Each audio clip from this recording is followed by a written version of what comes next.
আরজিকর কাণ্ডে যারা দোষী তাদের সমর্থন করে প্রতিবাদী মহিলাকে মারধর ও পোস্টার ছিঁড়ে দেওয়ার অভিযোগ দুষ্কৃতীদের বিরুদ্ধে। এমন অভিযোগে শুভেন্দুরগড় কাঁথিতে নতুন করে ব্যাপক উত্তেজনা ছড়িয়েছে। সামাল দিতে পুলিশকে হিমশিম খেতে হয়। কাঁথিতে আরজিকর কাণ্ডের প্রতিবাদ জানিয়ে এক মহিলা পোস্টার হাতে একাই কাঁথির পোস্ট অফিস মোড়ে বসেছিলেন। এরপর পাশেরই এক চশমা দোকানদার মাহফুজ আলম হঠাৎ করে ওই প্রতিবাদী মহিলার পোস্টার টেনে ছিঁড়ে দেয় এবং ব্যাপক মারধর করে। মাহফুজের সাথে ছিল আরও এক দুষ্কৃতী। এমন গুরুতর অভিযোগ তুলে ওই মহিলা রাস্তার বসে পথ অবরোধ শুরু করে দেয়। বলতে থাকেন, আরজিকর কাণ্ডে দোষীদেরকে আড়াল করার জন্য এই ব্যক্তি তাকে মারধর করেছে, পোস্টার ছিঁড়ে দিয়েছে। এরপর দ্রুত উত্তেজনা ছড়ায় কাঁথিতে। বহু প্রতিবাদীরা একজোট হয়ে ব্যাপক প্রতিবাদ বিক্ষোভ চালায়।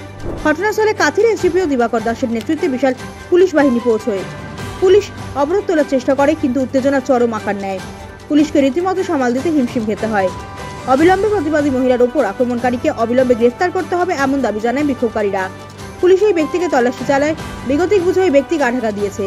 দোষী ওই ব্যক্তিকে না পেয়ে তার বাবাকে আটক করেছে পুলিশ। ঘটনাস্থলে ছুটে আসেন শুভেন্দু অধিকারী, সেজো ভাই, প্রাক্তন সাংসদ দিব্যেন্দু অধিকারী। তিনিও পরিস্থিতির ব্যাপারে প্রতিবাদ মুখর হয়ে পড়েন। দিব্যেন্দুর মধ্যস্থতায় পুলিশ 24 ঘন্টার মধ্যে গ্রেপ্তারের আশ্বাস দিলে সাময়িক মহিলার ধর্ণা অবরোধ ও বিক্ষোভকারীদের বিক্ষোভ তুলে নেওয়া হয়।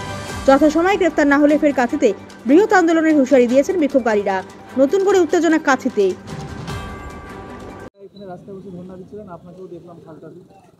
একটা ঘটনা, উনি দীর্ঘদিন ধরে আরজিকরের ঘটনাকে নিয়ে প্রতিবাদে সাধারণ মানুষ যেরকম পশ্চিমবাংলায় নেমেছেন, উনিও এককভাবে প্রতিবাদে নেমেছেন কাঁথির বুকে।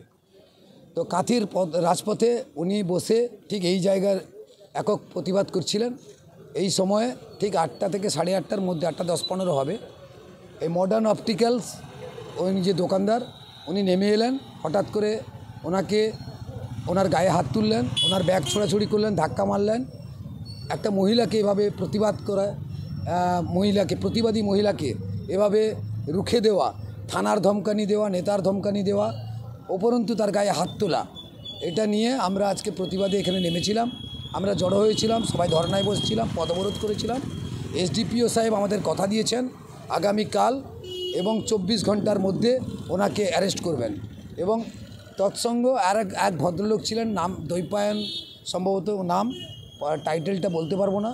ওই ভদ্রলোক ফটো তুলছিলেন এবং ওনাকে ক্রিটিসাইজ করে কথাবার্তা বলছিলেন, বাজে ল্যাঙ্গুয়েজ ইউজ করছিলেন। এবং ওই মহিলাকে ওনার গায়ে হাত দিয়ে টেনে হিঁচড়ে ওই ল্যাম্প পোস্টের উপরে ছুঁড়ে ফেলে দিয়েছেন। এটা নক্কারজনক ঘটনা।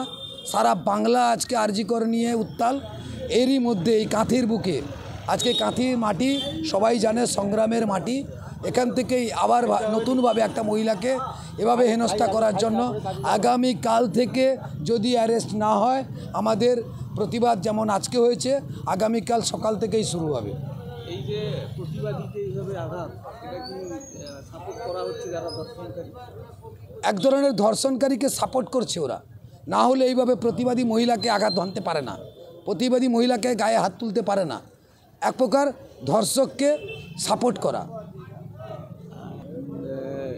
এটার প্রতিবাদ যেরকম বলছেন প্রতিবাদী নাম দেন, তেমনি ওই লোককে চেনেন, নাম জানেন? ওনাকে চিনি, মানে ওই দোকানদার, উনি স্থানীয় বাসিন্দা, মডার্ন অপটিক্যালসের মালিক। নাম জানেন না, ওনার নামটা আমি এই মুহূর্তে বলতে পারবো না, নামটা আমার জানা নেই। আমার নাম বিশ্বজিৎ চৌধুরী, কাঁথি।